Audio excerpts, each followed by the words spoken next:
¿Qué tal? Muy buenas noches, bienvenidos, bienvenidas. Esto es Hagan Algo en una jornada muy singular, como adelantaba Pablo Dugan, donde va a estar con nosotros en vivo en una larga conversación el presidente saliente de River, Rodolfo D'Onofrio, después de 8 años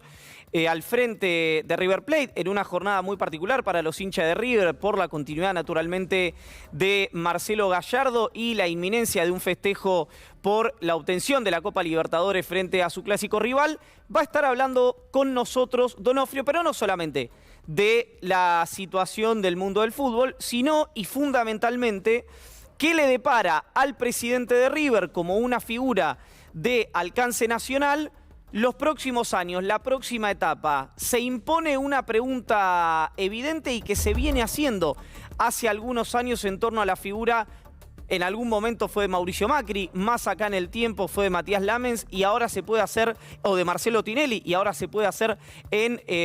la conclusión de un ciclo exitosísimo al frente de River, de Rodolfo D'Onofrio, que es si hay un paso posterior, si hay un Rodolfo D'Onofrio en la política, si hay una transición hacia el mundo de la política institucional y no solamente del mundo del fútbol. En instante vamos a estar hablando con D'Onofrio. Y antes vamos a hacer un pasaje por Emiliano Jacobiti, el diputado de la Unión Cívica Radical que ha generado junto a Martín Lustó tal vez el sismo más importante del Partido Centenario en el último tiempo por la ruptura del bloque de la Unión Cívica Radical dentro de Juntos por el Cambio y el armado de un bloque propio llamado Evolución Radical de 12 miembros que generó la furia de varios de sus correligionarios. Pero también tenemos que hablar de los próximos pasos de Alberto y Cristina Kirchner con el horizonte del Fondo Monetario Internacional y el acuerdo ineludible con el organismo que preside Cristalina Georgieva como instancia que los más optimistas la ven antes de fin de año. ¿Por qué antes de fin de año? Porque el presidente quiere impulsar lo más rápidamente la discusión sobre el presupuesto, que hoy tuvo un episodio muy particular, como paso previo a la discusión del programa plurianual sustentable del que habla Martín Guzmán, paso previo para el acuerdo con el Fondo Monetario Internacional. ¿Por qué planteamos esto? Porque ya no hay tantas diferencias en el frente de todos, excepto de sectores con peso relativo, sobre si hay o no que acordar con el Fondo Monetario Internacional. Sino ahora es cuán malo va a ser el acuerdo con el Fondo Monetario Internacional, porque hay una definición que cualquier persona que haya seguido mínimamente los programas del fondo a nivel global sabe que tiene de dos tipos, los muy malos y los malos. No hay programas buenos en términos de decisiones autónomas de política económica. Y el punto central de la discusión de la Argentina va a ser a qué velocidad y con qué profundidad y con qué mecanismo va a ser la famosa convergencia fiscal, de la que no solamente habla el ministro Guzmán y el Fondo Monetario, sino de la que evidentemente también en un escenario de expansión y no recesivo necesita la República Argentina. ¿Por qué la situación de no arreglar con el Fondo Monetario Internacional no parece ser un horizonte virtuoso para el país? Ya ni siquiera lo digo para los espacios políticos. Bueno, porque incluso las alternativas geopolíticas que esbozan quienes creen que no hay que acordar con el Fondo Monetario Internacional no son una salida viable. Lo traduzco. El principal país socio de la Argentina que empuja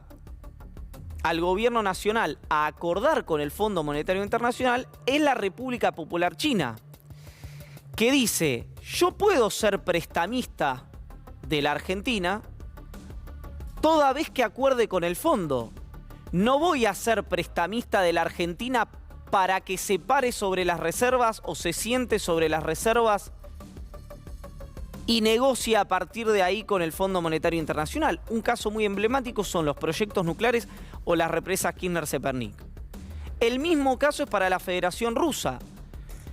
que tuvo y está todavía en la República Argentina una comitiva muy pero muy nutrida, con escasa cobertura en la prensa, de empresarios de primerísimo primer nivel y figuras del gobierno de primerísimo primer nivel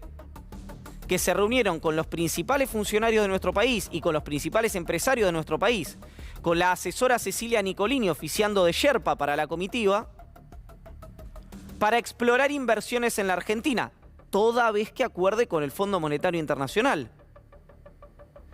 Este es el marco sobre el cual se recortan dos cuestiones de orden geopolítico, que parecen contradictorias, y me tomo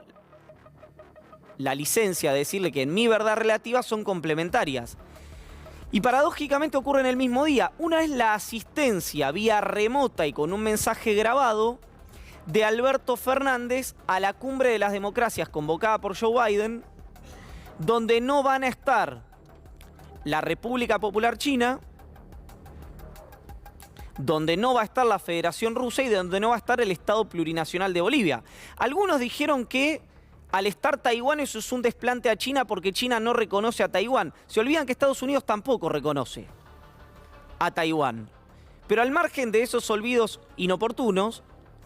sí es interesante explorar cuál va a ser el discurso de Alberto Fernández, que va a recorrer el camino de la institucionalidad y la democracia como única forma posible de gobierno, administrada por sus propias sociedades y no impuesta desde afuera, una reivindicación a la resiliencia de la institucionalidad boliviana y al pueblo de Bolivia, y una crítica muy pero muy dura direccionada con nombre y apellido a Luis Almagro, el secretario general de la OEA, que tuvo un papel muy activo en el golpe contra Evo Morales previo a la fuga del expresidente y de Álvaro García Linera hacia México y después hacia la Argentina. Y el otro factor sobre el cual ya me voy a la mesa a hablarlo con Pablo Ibáñez, con Estefanía Pozo y con Gabriel Morini, tiene que ver con el acto del viernes por el 10 de diciembre, donde va a estar presente, además de naturalmente Cristina Fernández de Kirchner como parte del binomio presidencial, Luis Ignacio Lula da Silva. Alguien que uno lo podría situar en el otro extremo dentro del sistema político de los mencionados Almagro, del mencionado Guaidó, que finalmente no va a estar en la Cumbre de las Democracias, o de otros líderes de orden global. No líderes anti esta gestión de Estados Unidos. Recordemos la relación esquiva que tiene Jair Bolsonaro con la administración de Joe Biden por un factor que lo comentamos aquí pero que pasó medio desapercibido, que fue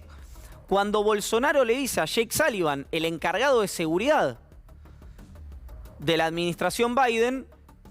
que Trump había perdido por fraude. Se lo estaba diciendo a la persona que en teoría había hecho el fraude. Esa es la relación singular sobre la que se recortan los dos actos o los dos episodios de orden global de Alberto Fernández y de Cristina Kirchner del día viernes. Me voy ya a la mesa y en instantes vamos